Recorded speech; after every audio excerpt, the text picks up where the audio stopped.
So, first off here is the Mandalorian Chapter 5 review. So, Mandalorian Episode 5, Chapter 5, called Gunslinger. I really, really enjoyed this episode. Now, I haven't been the biggest fan of The Mandalorian so far. I mean, I haven't hated the show. I haven't disliked it. I still like the show. But I haven't been as big of a fan as other people about it because I think, to me at least, it's kind of out of character for a bounty hunter, let alone a Mandalorian bounty hunter, to care so much about a little kid. And yes, I know, I understand that the Mandalorian was a foundling, so he has, sympathy for this Baby Yoda. However, it just still feels a little bit out of character for me, for him to do that. And also, to me, it just seems like they're banking on the cuteness of Baby Yoda. It seems like every time they have him on screen, it's just, look how cute he is, look how cute he is, look how cute he is. I think I would have much less problem with it if Baby Yoda wasn't so cute, if it was just like, a normal kid, a regular kid, even, like a Twi'lek kid, or someone that wasn't basically a baby Gizmo, that someone isn't there just for the cuteness. But I did enjoy this episode quite a bit. Now, the opening fight here, I liked a lot. The opening dog fight in space, I liked that quite a bit. It did feel a bit weird to me, a bit clunky, but then you have to realize it is a TV show still. It's not a full-on movie, so it's not going to have full-on movie budget. So I got over that pretty fast. I did enjoy the opening dog fight there. And well, I guess we're kind of into it now. So I guess, alright, I'll say my thoughts really fast. So, the acting in it I thought was great. I think the guest stars in this were really great. And even though this did feel like more of a filler episode, I will agree with people when they say this felt like a filler episode. I felt like episode 2 was also extremely filler. And I felt like this episode, even though it was filler, it was still, to me at least, kind of exciting and kind of cool. I'll get more into that when I get into spoilers, but I would definitely recommend this episode. I feel like the only complaint that I have about this episode, and really the series in general, are the episodes are way too short. Like, they could easily combine 2 episodes into one. Because when you have a 8-episode series, one, to me at least, they shouldn't be 30 minutes. You should have hour episodes, or close to hour episodes for all 8 episodes, and there shouldn't be any filler episodes, so we shouldn't even be discussing that episode 2 and episode 5 were both filler episodes, because you have an 8-episode series here. There shouldn't be any filler. But to me also, there shouldn't be the episodes that are this short, because you only have 8 episodes, so tell as much story as you can. So that's my brief, non-spoilery thoughts. So now getting into some spoilers. Pit droids are back. Pit droids were really cool to see this episode. This episode is on Tatooine, which was really great. This episode is basically a fan service episode. There's no getting around it. It was basically all fan service, but I was all here for it. I loved the fan service part of it, and I think that's why I like this episode more than episode 2, even though both episodes are filler. I felt like this episode, among something else I'll talk about in a little bit, was the fan service was just really exciting to me. So the pit droids were really great, and the fact they're playing Sabacc was really fun. And I love this character too. I'm forgetting her name in the episode, but I thought her, I'm just call her Star Wars Ripley, because she basically looks like Ripley from Alien. She was really fun. She was a great character too. Also, she's the secretary in Elf. Jon Favreau made Elf, so it was a cool connection there. But I like the pit droids. I like that connection back to the prequels, which we're going to talk about in a little bit here, a little bit later in this episode. I also really enjoy that he went back to the cantina. That was really cool to me. And I also found it really interesting how clear, obviously, in episode 4 in A New Hope, they didn't serve droids there, and the droid is working there, and there are droids working there. And I thought that was interesting, because the reason why that droids weren't allowed in the cantina, and really in many places in the original trilogy, we saw that also in Solo, was the fact that during the prequel trilogy, it was all battle droids everywhere, and battle droids decimated planets and killed parents and civilizations.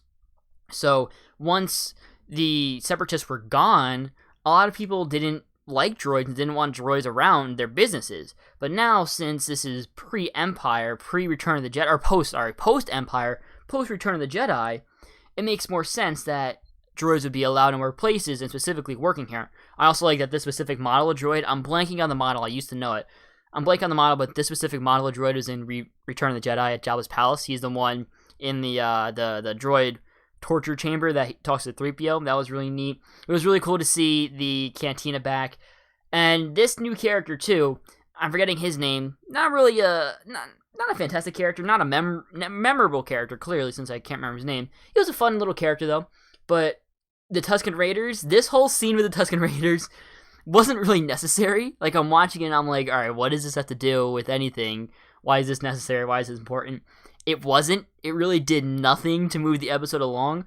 However, I did enjoy it still. It was cool to see Tusken Raiders, and I think it was also cool because it's like, if you think about it, if the Mandalorian and this other bounty hunter, which I'm forgetting the name of, are going through the Dune Sea, it makes complete sense they would run into Tusken Raiders. Like, I probably wouldn't even have thought about that if they didn't include the Tusken Raiders, but now that they did, I'm thinking, well, what was the point? It makes complete sense that they would include the Tusken Raiders, because if you're going through the Dune Sea, you would. More on the Dune Sea in a second. So, also, I don't know why there's no picture here of, what's her name's character? Ming-Na's character. But Ming-Na Wen, I thought her character was great. I liked her quite a bit. But that also gets to one of my main complaints about this series as a whole.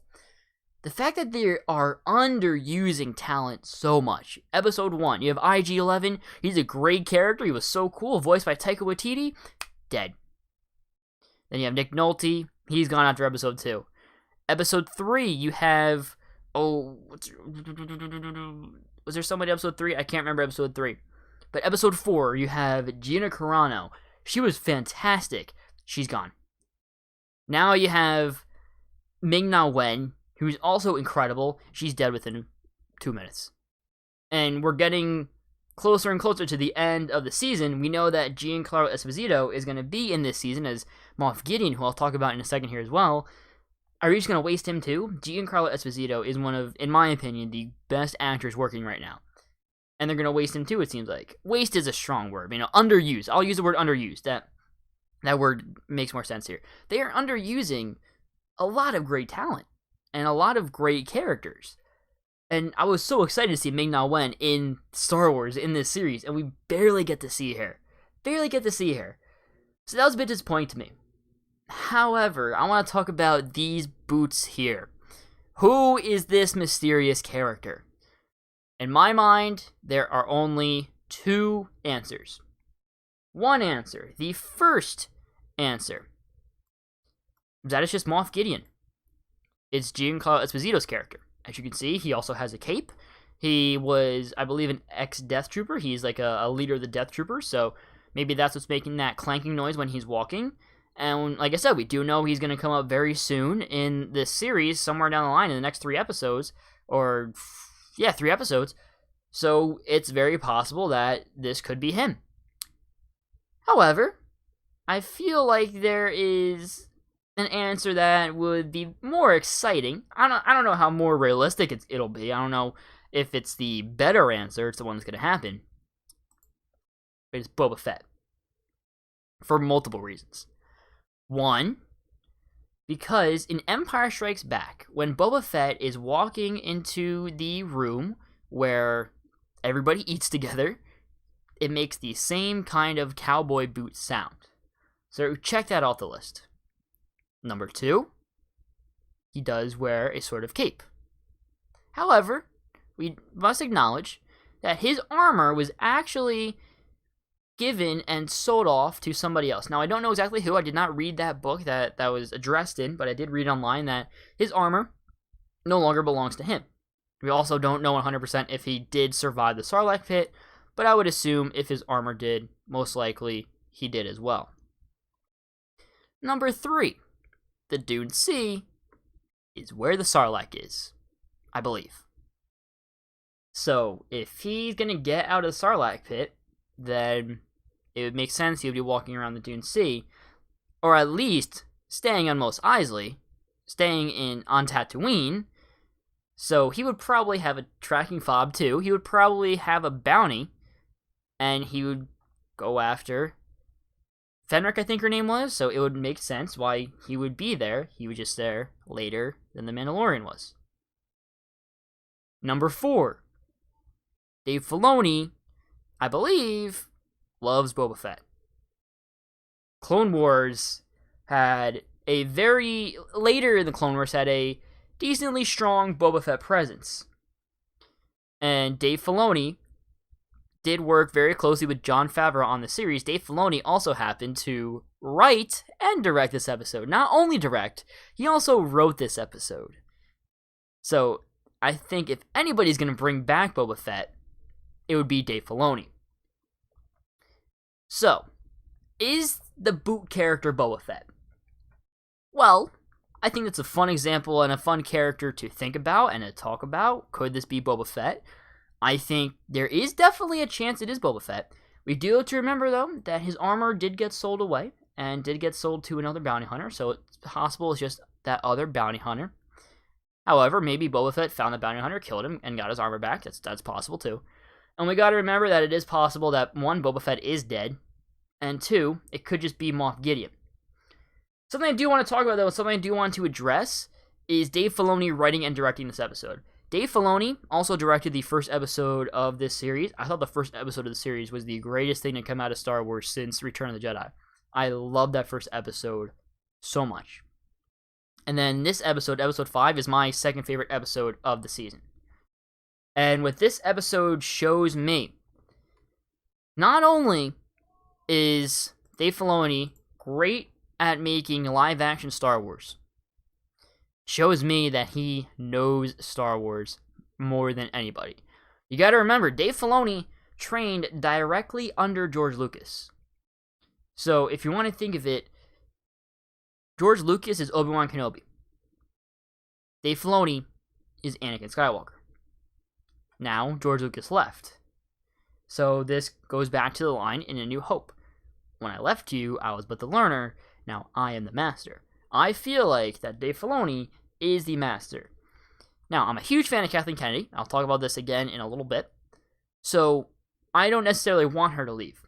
However, there will come a time when she is no longer the head of Star Wars and head of Lucasfilm. I full-heartedly believe that Dave Filoni has to take that spot. He needs to be the person to replace Kathleen Kennedy whenever she leaves the role. Leaves that spot because he knows Star Wars better than anybody. He knows Star Wars better than Kathleen Kennedy. He knows Star Wars better than me. He knows Star Wars better than you. The only person that knows Star Wars better than Dave Filoni is George Lucas himself. And that kind of person needs to be in charge of Star Wars. And it's been proven by both of these episodes that he, one, knows how to make fantastic live action, so he would be a great producer on these movies and give great tips to these directors. Hell, maybe even direct episodes himself and direct TV shows himself. But I think, to me, it just comes down to the fact that he trained directly under George Lucas. Now, I know George Lucas appointed and requested Kathleen Kennedy to take his place, and that's fine. He didn't necessarily request Dave Filoni. But I feel like if Kathleen Kennedy said no, or if he had to have a second choice, it would have been Dave Filoni. Dave Filoni was the Padawan. Now he is the Jedi Master. He should be the one to take over Kathleen Kennedy if and when she ever leaves. That was just a thought that came to my mind after watching this episode, so I wanted to mention that here. But overall, I did really enjoy this episode of The Mandalorian. I thought it was great. Still a filler episode. I would still love to see less filler episodes in this season.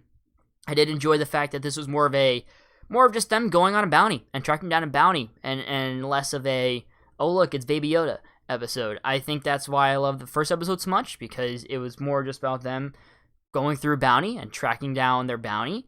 And that's really what I want from season 2. I just want every episode to be an individual bounty, or every 2 episodes be an individual bounty, and just show Mandalorian going through the bounty. That could be really exciting. It could be really gritty. Could be really Western.